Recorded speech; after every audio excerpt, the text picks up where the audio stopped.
Thank you, Ryan. That's about one of the nicest introductions I've ever had in my life. So thank you so much. And I just want to thank Dimitri for having me here. This is great. It's great to be here with Sue, who's one of my heroes in this movement. And it's a rare experience for me to follow a guy named Ethan when I'm about to speak. So Ethan, thank you for everything you're doing here.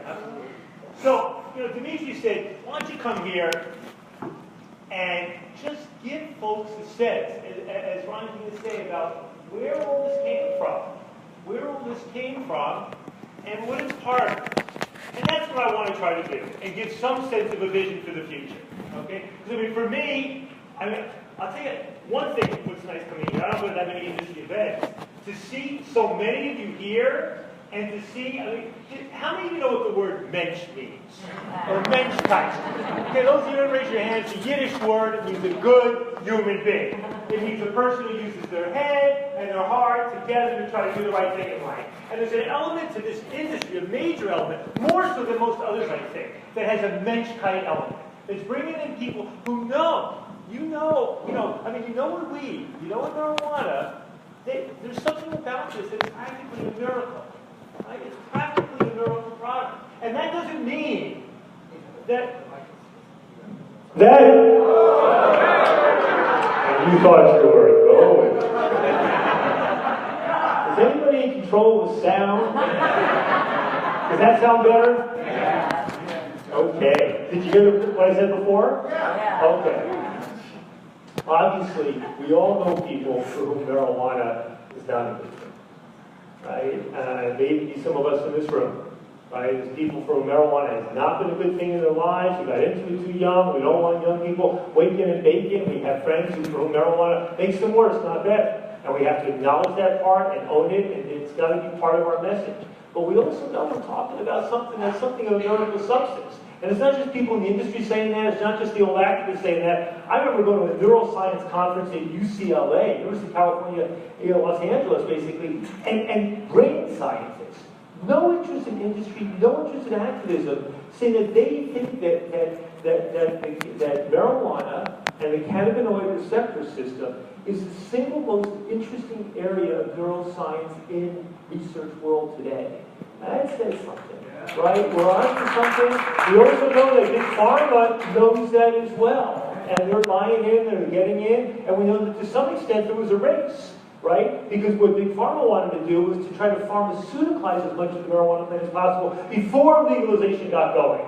Right? And part of the thing is to say, okay, Big Pharma, you're going to have your place down the road. You're going to be able to take your little ingredients of the marijuana plant and put it into, small pills and whatever, and that'll be good for some patients. You'll charge a fortune, and maybe health insurance will pay for it. But meanwhile, we're moving forward on another front with medical marijuana and eventually with broader marijuana legalization. We need to do that. It's the right thing to do. It's morally the right thing to do. It's a product that does far more good than bad for most people in this universe.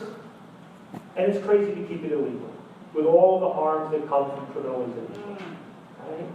So let me just roll this back a bit and say a couple of things. For me, personally, who's been involved in this, it's been 30 years I've been involved in this. First 7 years as a professor at Princeton, and then 23 years building my organization, Drug Policy Alliance, and I just stepped down 3 weeks ago. Wow. And this is like the second speech I'm giving since I'm no longer running DPA. It's a bit of an altered state for me in this respect. So I'm a little bit of a reflective poet on some of this stuff, and I am totally uninhibited. Anything I can say right now is already fairly uninhibited. I'm totally uninhibited right now. So I just want to, I'm going to speak from the heart, just give a little history here and stuff like this. But for me, why did I get into this? There's no question that marijuana was the hook, right? It was going to college, and smoking weed, and I liked it, and some people were getting busted, and, most people I knew didn't have a problem if you did, and that was good, and I thought this is crazy, and, I like booze too, but why was, blah, blah, blah, blah, right? As I continued in my academic life, I actually worked in the State Department's Narcotics Bureau, got a security clearance, I interviewed DEA agents all around the world, I wrote a book that those guys liked, I did all this sort of stuff while believing what I believe now. And the more I read, the more I talked to people, the more I learned, what I realized was it wasn't just the prohibition of marijuana that was faulty. It was the entire drug war that was fuck up the entire drug war, right?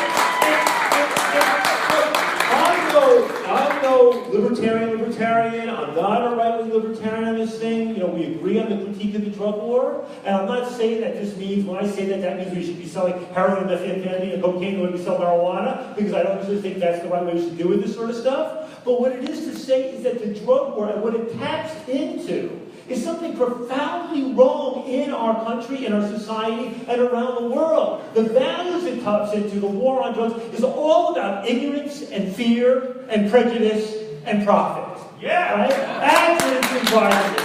And what we know we want to move in a new direction is we have to reject those values. We know the way in which politicians and others have played on people's fears around black people and brown people and junkies and the Chinese coming from China with their opium 100 years ago. All of that. Nixon saying this, the Jews doing behind the marijuana legalization thing. Right? It's always picking on some group, and not just in this country, all around the world, but especially in this country.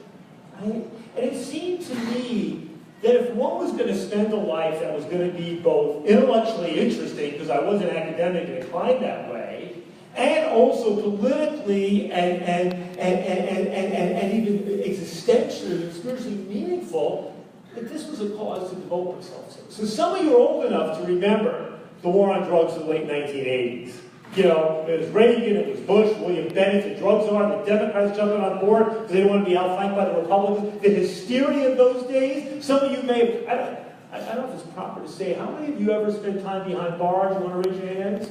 You know, I don't know, so many of you may be the victims of the laws, and so however you raise your hand, I'm going to assume it's double that, right?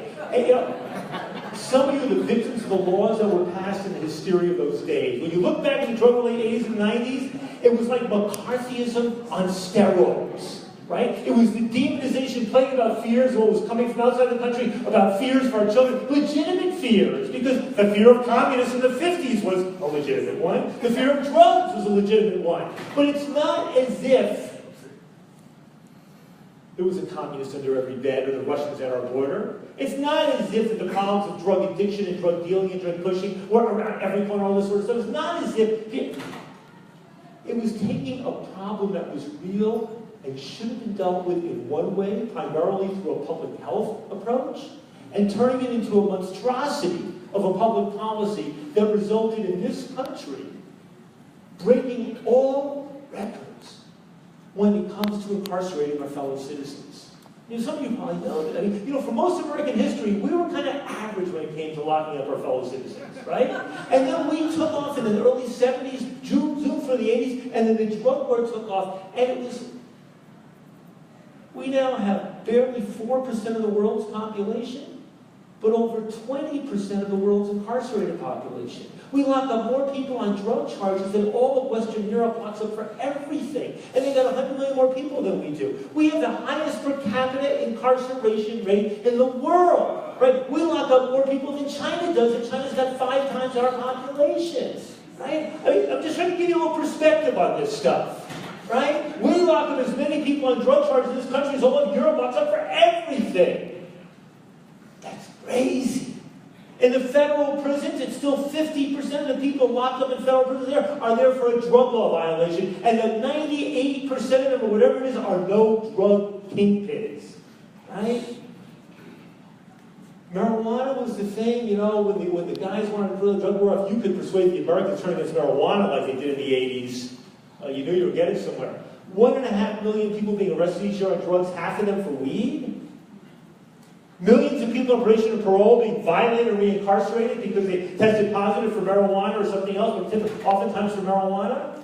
Right? People being killed because Mexican gangsters were doing all sorts of shit, and all of a sudden people smoking marijuana that was growing with God knows what because it all was illegal. I mean, all of the harmful consequences of this. You know, courts overflowing. People remember alcohol prohibition, right? You know, alcohol prohibition. Right? You know, let's ban a product because it's an evil in our society, which was far more than marijuana. But what was the result? Drinking kept going up. But Al Capone, organized crime, violence, corruption, black markets, booze that was more dangerous because it was all legal, all those sorts of things. Well, the drug was like alcohol prohibition, but so much more. So it seemed to me that trying to take that on was a worthy thing to do. And the organization I built, the Drug Policy Alliance, really focused on three major things. The first one was ending marijuana prohibition, right? And that's where we started off, you know, I mean, part of this was about public education. It was bringing together liberals and conservatives, William Buckley's and Milton Friedman's and the people on the left and others, and trying to change public opinion, right? It was running that first medical marijuana initiative in California, Prop 215. And one of the roles I was able to play was to realize, get to know three different billionaires, George Soros, John Sperling from here, and Peter Lewis, and pulled them together in a partnership beginning in '96, where they each ended up contributing $10 million over 6 years to legalize medical marijuana in California in '98, and then we had Washington, Alaska, Oregon, Colorado, Nevada, Maine in 2000. But we didn't just do that, right? Because the other areas we work on, the second one is trying to end mass incarceration in this country. And especially the drug war element of that. Rolling back these harsh criminal penalties, even with the drugs that we're not going to legalize. And the third thing is about treating drug use and addiction as a health issue, not as a criminal issue. Right? I mean, to put it bluntly, there is absolutely no basis I can find in science, in medicine, in ethics, or the Bible, for that matter, for saying that we are going to treat that person who's got a problem with booze one way, and that person who's got a problem with meth or heroin another way. There is no basis for saying to a mother or father, you've got two kids who are messed up on drugs, that one's messed up on booze, and that one's messed up on meth. Well, that one on booze, they're going to get in trouble to get out of a car, but, you know, if they're just getting drunk and doing shit in their problem, that's not a criminal problem. But that kid, well, they're messed up on meth or heroin. Well, you know what we're going to do to them? They even touch that. We're going to drug test them. We're going to throw them in jail. We're going to throw them in prison. We're going to mess up their lives, and if they're addicted and they can't stop, we will mess up their lives until they're dead. That's been the drug war in America. So we may hate, most of you may hate methamphetamine, but when it comes right down to it, the argument for treating, saying that it's fundamentally different than alcohol, and that people have a problem with it, should we treat something differently? There is no basis for that. No basis for that. Quite frankly, if 100 years ago we landed up making heroin legal and alcohol kept it illegal, we'd have less of a cumulative drug problem in this country than we have today. Yeah. So it's important that I know I can get passionate about this stuff, but, you know, I'm an academic at heart, and I got a PhD, and I've read a lot of stuff, and I've testified all over the world on this sort of stuff, and the stuff I'm saying, if you think I'm stretching anything, you email me tomorrow, you ask me to learn tonight, and I'll back up any single thing I'm saying with the evidence and the preponderance of the evidence. Okay? Don't mistake my passion for a lack of commitment to the science in this area. So I think the first thing to understand is that this movement, this industry is emerging, really, it's really a unique thing in American history. Because never before has a movement that was driven and funded and growing overwhelmingly by people who are motivated by social justice, racial justice, human rights, freedom, basic freedom, liberty.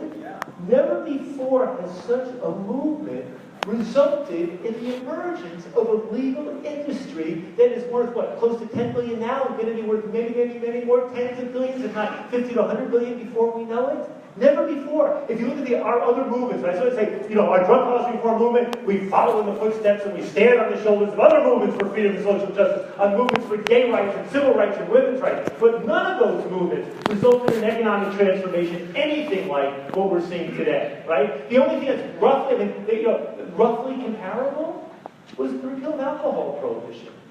But even that simply meant re-legalizing a market that had been legal just 15 years earlier, 1918, 1933.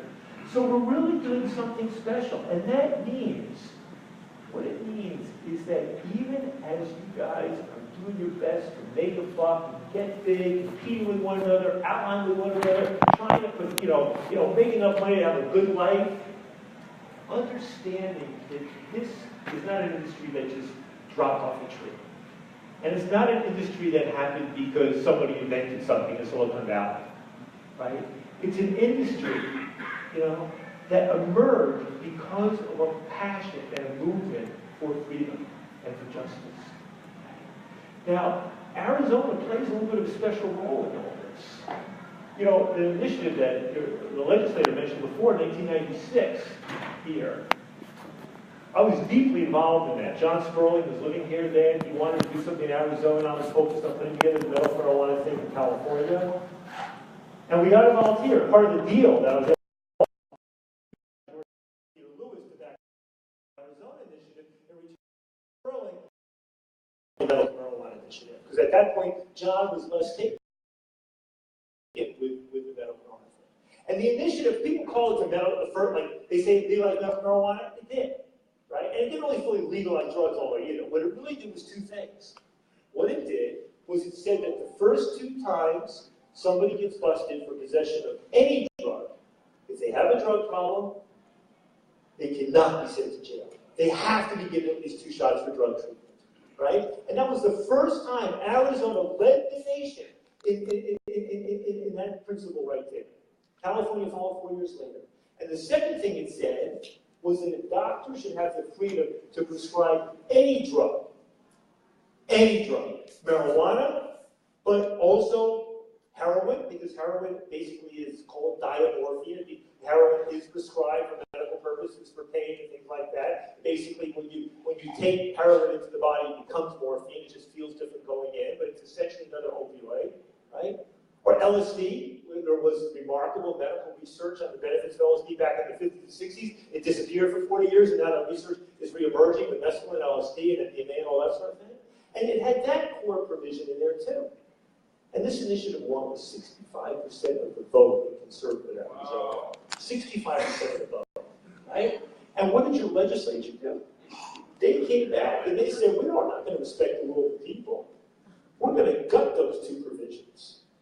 So they passed 2 bills, signed by the governor, gutting those 2 provisions.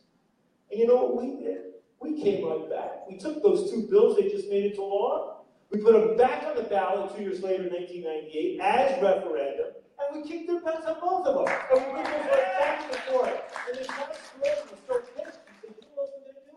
We're going to pass a ballot initiative that's going to severely restrict the ability of the legislature to ever screw with a ballot initiative again. And that's how that happened.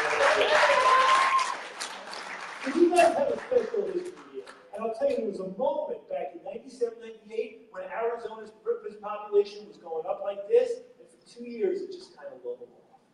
But we were sort of pioneering things there. We didn't have the capacity to follow it up. And basically all we could do was sort of derail this criminal justice prison industrial juggernaut. And soon enough, everybody in the system, from the Joe Arpaios of the world to everybody else, just got it back on the tracks and just kept going. I don't know if you know this now. You know you ranked 6th in the country in per capita incarceration rates? You know that you are the biggest incarcerator per capita in the West? You know you ranked 4th in America when it comes to the rate of incarcerating women? You know you spent over $1 billion on corrections last year, which is 60% more than you're spending on public universities and colleges? You know you spend about 11% of your general operating budget of the state on corrections. Only 3 states spent more than that. Do you know what you're doing in this state? And the drug war has been a major driving force. I don't know how many of you are voting for the politicians who keep doing this stuff. I don't know how many of you care about this stuff. But when you're looking at the industry that you're part of right now, it's grew and it was birthed and it was fed by people who cared about this broader drug war. George Soros, the famous philanthropist, he's been my partner for 25 years. He's interested in marijuana stuff. He was interested in medical marijuana, actually, because he liked the fact that it intersected the issue of drug policy reform and death and dying with dignity, the notion of marijuana terminally ill. But he's got a much bigger passion. John Sperling, much bigger passion. Right? Understand your connection with this. Now, Arizona, the question is right now, we just talked about this initiative in 2018, right? I don't know. 2018, conservative electorate, you don't have a presidential election. Are the numbers being as good? So those are tough questions. Got to do some polling and see what's going to be there. Going to have to see, right? But what I want to urge you, first of all, is don't compartmentalize. I don't know how many of you here voted for Donald Trump.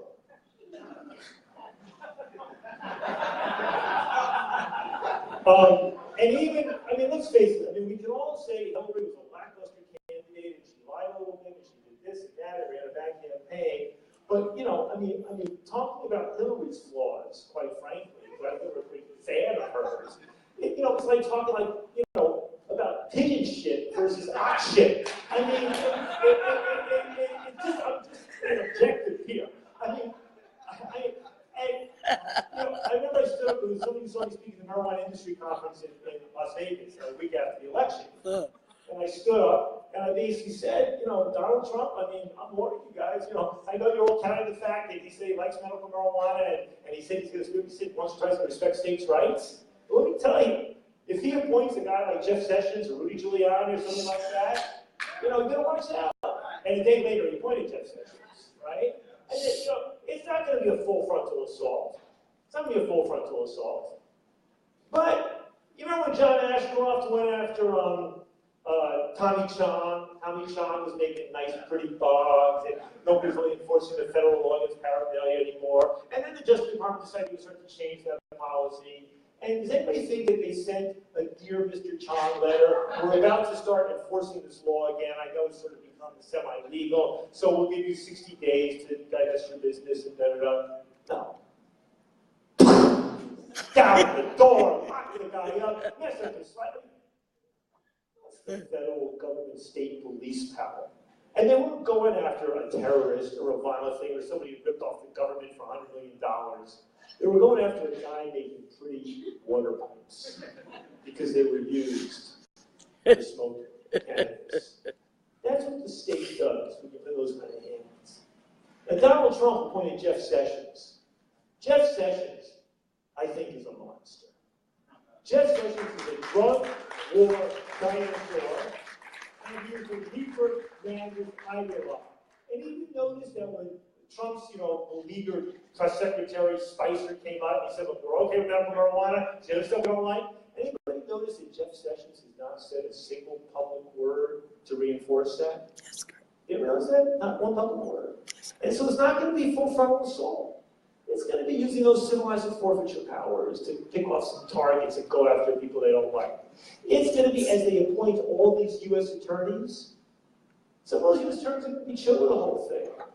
Some of those U.S. attorneys are going to be raging assholes who want to destroy this thing and go after people and don't give a damn about destroying their families and taking their property and everything else. And they don't know what the word freedom even means. And they hate weed, or they hate the people, or they just hate.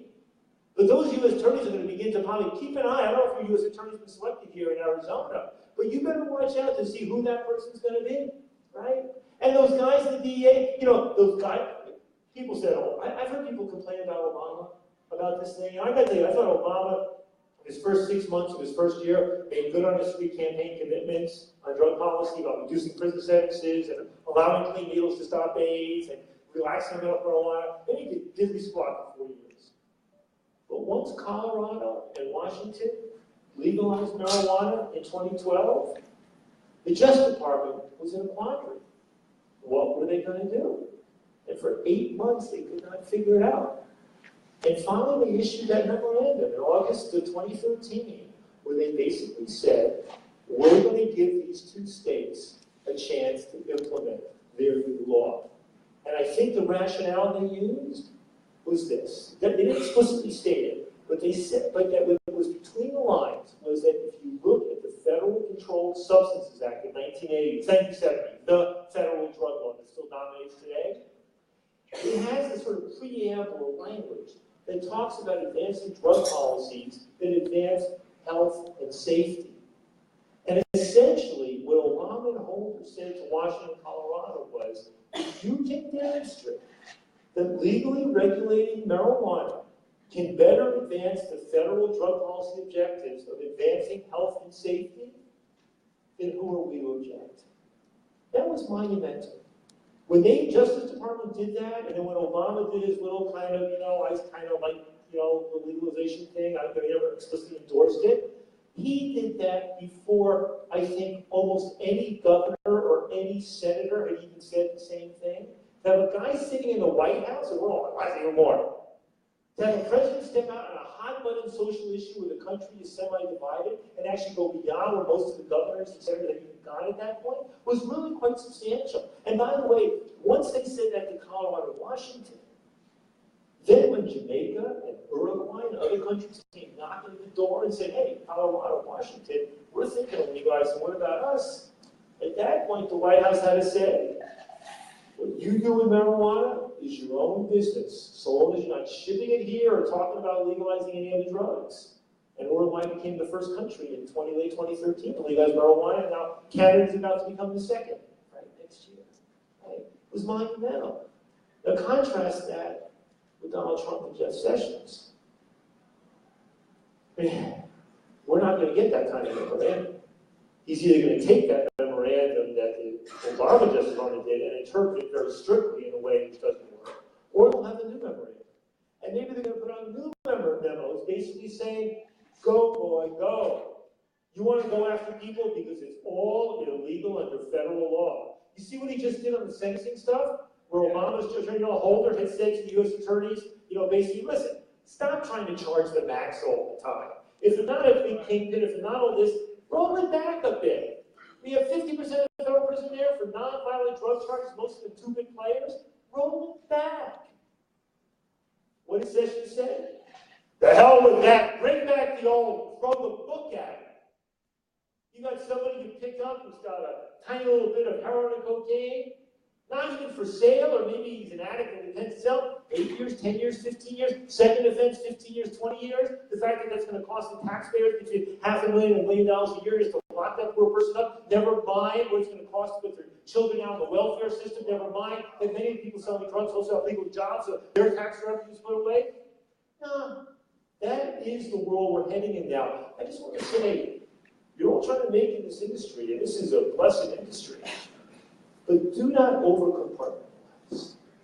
For those of you who understand what's at stake here, right? I was just hearing your legislators here. There are some wonderful Republicans. Gary Johnson was a Republican governor in New Mexico, and he spoke out in 1999. I made it my business to get him with a couple of months, befriend him, open up an office there, and help that guy. The Republicans and Democrats didn't want to work together, and we moved a whole bunch of stuff forward, including passing in 2007 the first medical marijuana initiative that had a dispensary system set up legally in the state law. Right? So there are good Republicans, and more of them are going to come along. But when the power lies on one side, as you see in Congress elsewhere, hey, I'm a relatively independent-minded, leaning Democrat, but don't compartmentalize. Don't compartmentalize.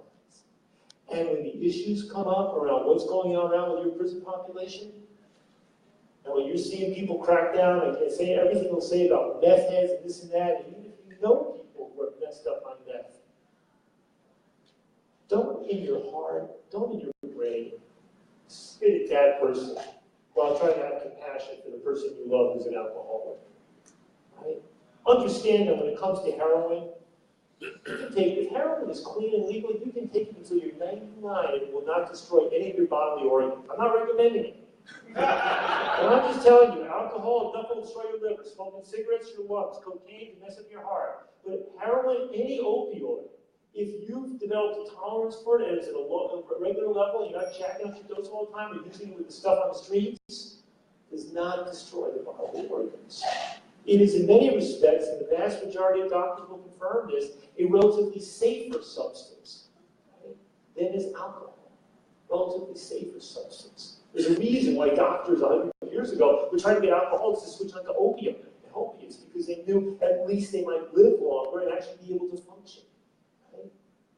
When we read about this overdose crisis right now, or major issue organizations led on, you all know what naloxone is? Yeah. Everybody know what naloxone is? Always Narcan. Naloxone is the antidote for an overdose involving opioids, whether it's heroin or fentanyl or pharmaceuticals. Let me just say, I urge every one of you, more people died of an overdose last year than the total who died in auto accidents and gunshot homicides put together. More people died of an overdose last year than died of HIV/AIDS at the peak of the epidemic. Yep. Right? There's a miracle antidote. Yep. Everybody should have it in their medicine cabinet. If you or anybody you love or know, is using opioids, whether it's because you got it for an injury or because somebody you know is screwing around in the heroin or illicit market, you need to know how to use it and do it. Also keep in mind, I'm just going to teach you something here. The vast majority of overdose fatalities don't involve just somebody taking too much heroin or too much of oxy. Most overdoses involve combining opiates with booze, or combining opiates with benzos. So if you do like to play around with drugs, understand that combining alcohol and opioids in the right combination feels great. But if you mess up the dose just doubling it, stop your breathing, right? Just that information, I don't know how many of you know that. And it's not being taught in the schools. But the bottom line of drug policy has to be not just about freedom and justice, but about safety. Right? We started a program, look up Safety First on the web. It was our program for how do you keep young people safe? As we're moving to legalize marijuana, as we're dealing with the proliferation of synthetic drugs, and pharmaceutical drugs, and all the other stuff out there, how do you keep people safe? And the booklet we put out, you know who embraced it? The California PTA. 15 years ago. And people said, how can you support something that Drug Policy Alliance is doing? Those guys want to legalize weed and all. They said, we're not taking a position on legalization of weed. All we know is they're making more sense than anybody else when it comes to keeping young people safe. What's my bottom line when I was bringing up my daughter? What's my bottom line with all young people? My first message to young people is, don't do drugs. My second message is, don't do drugs. My third message is, if you do drugs, there's some things I want you to know. Because my bottom line is your parent who loves you to death ultimately is not did you or did you. My bottom line is you're going to come home safe at the end of the night and grow up and make me healthy grandkids. That's my bottom line. It's about safety. It's about keeping people safe, even if they're going to party, even if they do stupid stuff, but they should do, right? It's about clean needles if you inject drugs. It's about having the locks on the medical cabinet and knowing how to use it. It's about being smart and safe. What I said before about the mensch kind approach to drugs, that's what it's about. So let me just finish up by saying this. You're in a special industry now. You really are. And it's not clear sailing. There's massive momentum. It's feeling good, but we got some ominous forces up there. And yours was the one state where the opposition raised more money than we were able to raise, on this side, right? So I want to make this suggestion to you. And it's not just a tactical suggestion or a strategic suggestion. It's also a suggestion about what's morally right and also about what's good karma. You know the notion, the religious notion of tithing? When people say, I'm going to give 1 or 5 or 10%, I think in the Bible, right? I want you just to think about this. That as you're out there, think about tithing a percentage of whether it's your revenue, which would be the really great thing to do, or your profits, however you want to define that, of tithing that amount of money and dedicating it to those who are fighting for justice in this area. Whether it's Normal or Drug Policy Alliance or Marijuana Policy Project, whether it's the other nonprofit advocacy organizations, whether it's people trying to end the broader drug war, people trying to pursue public health approaches, think about doing that. Because the thing I know about tithing is it feels like you're taking something away that you could be spending on something else. But the karmic benefit, never mind everything else, is extraordinary. We'll come out of that in ways that you can't show a clear causal relationship between I did that and it made things better. When you ask yourself your question when you're retired and either you made it or you didn't make it, and you're age 70 or 75 or maybe whatever, you look back, and how big your bank account, that'll matter a little bit. How much money left for your kids will matter somewhat more. But that basic issue of, I built this thing while doing the right thing. Somebody was telling me, I was talking to a couple of guys earlier before, and they were saying, that guy who owns a tire company, who owns $1 million, or has a millionaire put $1 million in against the initiative, I can't remember his name. And somebody said, I can't really condemn the guy, so why not? He said, because he's a really committed Christian. He said, I realize being a committed Christian doesn't mean you gotta try to keep the marijuana criminalized, but but he's committed, he believes. We have to believe too. And this movement started with some very committed people, not coming from a Christian place, but coming from a profoundly ethical place. who said that this movement has to grow and I'm going to invest in it. We spent tens of millions of their own dollars to make this happen. And two of those guys have passed away, and others aged and moving on, and other people. A lot of this is coming to be on your shoulders now. And obviously the big guys haven't been great about stepping up. They're beginning to because they're freaked out about sessions. But it's about the people starting up, making some commitment as soon as you can. So listen, I have done 30 years. My view is I'm going to do 30 more years of trying to end this drug war. This is a multi-generational struggle. I did it as a professor. I did it as a foundation. I did building this organization. I'm looking forward to my 4th and 5th and 6th incarnations. This is a multi-generational struggle where we have to keep on going and going and going and building, growing it out. Make the money. Make the money and do it in an ethical way. Support an initiative that actually does some of the right things when we tried to do it in California and we won that one big. Do that. But embrace the bigger causes